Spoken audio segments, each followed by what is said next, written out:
ಸ್ವಾಮೀಜಿಯನ್ನ ಯಾರು ಮಾಡಿದ್ರು?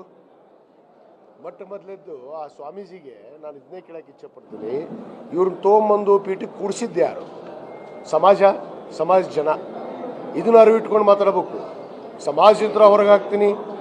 ಸಮಾಜ ಕಟ್ಟಿ ಏನು 1994ರಿಂದ ಸಮಾಜಕ್ಕೆ ಮೀಸಲಾತಿ ಕೇಳಿದಂಥ ನಮ್ಮ ತಂದೆಯವರು ಹನುಮನಾರ್ ಗುರುಗಳು ಇವತ್ತು ಅನೇಕ ಮುಖಂಡರಿದ್ದಾರೆ, ಸಮಾಜ ಇದೆ.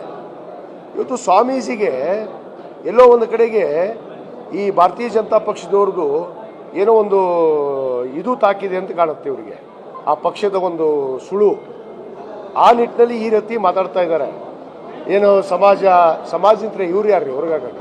ಸಮಾಜದ ಗುರುಗಳನ್ನು ಮಾಡಿದವರು ನಾವು, ಸಮಾಜದ ನಾವು ಜನರು.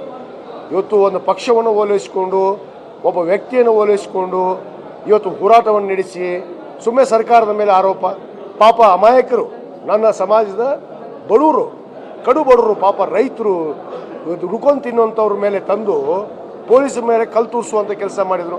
ಇವತ್ತು ನಾನು ಸದನದಲ್ಲಿ ಹೇಳಿದೆ, ಇವತ್ತು ಅಲ್ಲಿ ಕಲ್ಲು ತೂರಿದವರು ನಮ್ಮ ಸಮಾಜದವರಲ್ಲ, ಅವರು ಭಾರತೀಯ ಜನತಾ ಪಕ್ಷದ ಕಾರ್ಯಕರ್ತರು, RSS ಕಾರ್ಯಕರ್ತರು. ಅವರು ಕಲ್ಲು ತೂರಿ ಇವತ್ತು ನಮ್ಮ ಸಮಾಜದವ್ರ ಪಾಪ ಅಮಾಯಕರ ಮೇಲೆ ಇವತ್ತು ಪೊಲೀಸರು ಲಾಠಿ ಚಾರ್ಜ್ ಮಾಡುವಂಥ ಪರಿಸ್ಥಿತಿ ಬಂತು. ಲಾಠಿ ಚಾರ್ಜ್ ಮಾಡುವಂಥ ಪರಿಸ್ಥಿತಿನೇ ಇರಲಿಲ್ಲ. ಮಾನ್ಯ ಮುಖ್ಯಮಂತ್ರಿಗಳು ಇಲ್ಲೇ ಸದನದಲ್ಲಿ ಕಾಯ್ತಾ ಇದ್ರು. ಏನು 3 ಜನ ಪ್ರತಿನಿಧಿ ಕಳಿಸಿ ಮಾದೇವಪ್ಪನವರ ನೇತೃತ್ವದಲ್ಲಿ ಬನ್ನಿ 10-15 ಜನ ಅಂತೇಳಿ ಅವ್ರು ಹೋಗಿ ಹೇಳಿದಾಗ ಕೂಡ ತಿರಸ್ಕಾರ ಮಾಡಿ ಸುವರ್ಣಸೌಧ ಮುತ್ತಿಗೆ ಹಾಕೋಕ್ಕೆ ಇವತ್ತೇನು ಕರೆಯನ್ನು ಕೊಟ್ಟರಲ್ಲ ಇದೇ ಸ್ವಾಮೀಜಿ, ಯಾರು ಪ್ರಚೋದನೆಗೆ ಒಳಗಾಗಿ ಕೊಟ್ಟರು? ಇದೇ ಬಸವನಗೌಡ, ಪ್ಯಾಟ್ಲಿ, ಯತ್ನಾಳು ಇವರೆಲ್ಲ ಹಿಂದಿದ್ದರಲ್ಲ.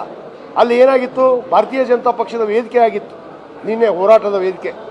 ಯಾಕೆ ಕಾಂಗ್ರೆಸ್ದವ್ರು ಇರಲಿಲ್ಲ, ಬೇರೆ ಪಕ್ಷದವ್ರು ಇರಲಿಲ್ಲ? ಇವ್ರಿಗೆ ಪ್ರಶ್ನೆ ಕೇಳ್ರಿ.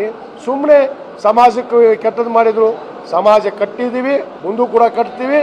ಸಮಾಜದ ಮೀಸಲಾತಿಯನ್ನು